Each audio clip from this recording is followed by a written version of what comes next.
This is the newest LEGO castle set that is going to be available for pre-order in about a month from now. It's called the Forest Stronghold and it's going to cost you $300 to buy. I've got a few thoughts on this set, and honestly, maybe even a couple of hot takes, so let's just get right into it. Now, for those unfamiliar, this is a Bricklink designer set, and what that basically means is that this is a completely fan-designed model, sold by Bricklink, and produced in LEGO factories. The sets from this series are more MOC-like and are generally aimed at a LEGO enthusiast market. So think big, expensive, and highly detailed. You may have heard of the Mountain Fortress set that came out earlier this year. That was also a Bricklink designer set, and I was just so underwhelmed by it that I didn't make any videos about it when it came out. This set just felt a little bland for how much it cost. At around $380, I was just really disappointed in the exterior details and the super empty looking interiors of the build. That's not to say the set was bad, but for $380, again, it just wasn't for me. But now we have the Forest Stronghold, which is $80 cheaper,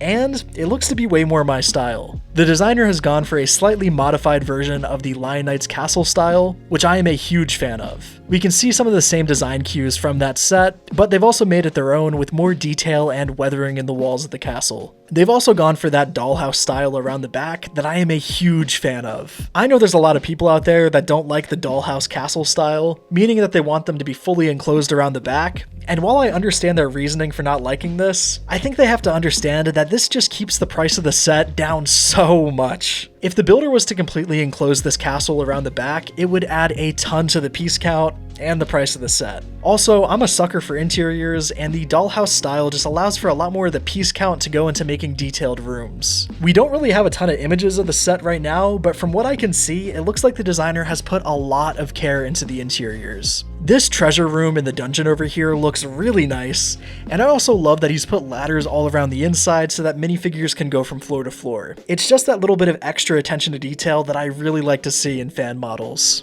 And then also, the front of the castle looks great, and I love the way he's crowned these towers around the build. I don't think I've ever seen anybody do this exact same style with all of these spiked pieces, but it looks really nice. The designer was clearly inspired by a few of the old Forestman sets, and I think that zipline from tower to tower is just such a fun nod to those classic sets. Now, if you're wondering if this set comes with any minifigures, it does. It comes with 12 of them, with most of them being Forestman.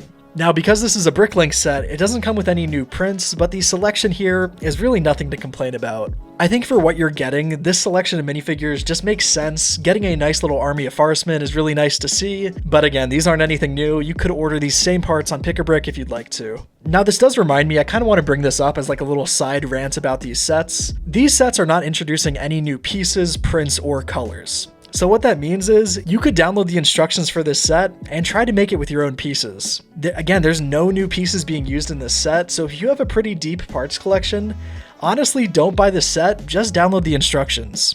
Anyways, rant aside, let's get back to the castle. I love that he's designed the castle so that it can be broken down into two pieces, which will not only make it a lot easier to move the thing, but if you have limited space, you can choose to display the castles separately. I personally think the stubbier castle on the right will look really nice on its own, and I'm really excited to see some more images and hopefully videos of the model soon. We only have a couple of pictures of the set right now, so hopefully when pre-orders are available, we can get a better look at the set. Now, will I be buying this set when it releases? For context, I've only bought one set this entire year, which is pretty crazy for somebody that's making videos about LEGO, but I just haven't really seen the appeal of a lot of these big expensive sets recently. But yeah, I don't know. I think I'm gonna buy this one. I really don't know. The price is just super steep at $300, and I have for a long time been really critical about how focused LEGO is on making these big expensive sets. And in my opinion, the Bricklink designer program is kind of lame, to be honest. Don't get me wrong. I love that fan designers are getting their time in the sun, but I just don't agree with how many expensive sets are being released through this program. I'd like to see more sets like the Camping Adventure one go through than all of these $200+ sets. They look really nice, yeah, but they're just too damn expensive.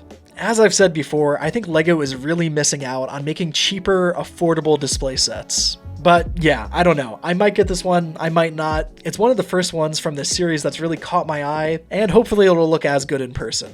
If you are wanting to buy the set, it's going to be available for pre-order on October 8th, and I believe it'll start shipping around like early March of next year. Please let me know what you think about this set and the Bricklink designer program in the comments. I am super curious to hear what you all think, and as always, thank you so much for watching.